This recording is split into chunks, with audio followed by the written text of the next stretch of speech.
Cairo, Yemen has reported 3 new coronavirus cases, 2 in Aden city and 1 in Taiz province, the National Emergency Coronavirus Committee said on Saturday, raising the number of diagnosed infections in the war-torn country to 10 with 2 deaths. The United Nations says it fears the coronavirus could be spreading undetected among an acutely malnourished population with inadequate testing capabilities. The virus has been diagnosed in 3 provinces in the vulnerable country, which has been mired in conflict for more than 5 years. The new case in Taiz had been in contact with the southwestern province's first infection, which was announced on Friday, the Emergency Coronavirus Committee said in a Twitter post. The governor of Taiz on Saturday announced that he was closing the province's borders for 2 weeks, with the exception of supplies of food and other essential goods, in order to prevent the virus from spreading.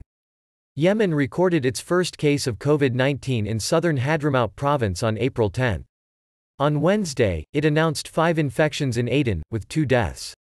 The country is already grappling with the world's biggest humanitarian crisis caused by a war between a Saudi-led coalition and the Houthi group which drove the government from the capital, Sana'a, in late 2014.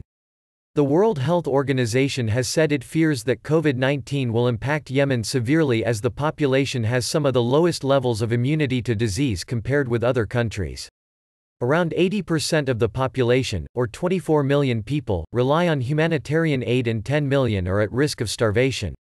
Disease is rife. Yemen is also split into rival power centers.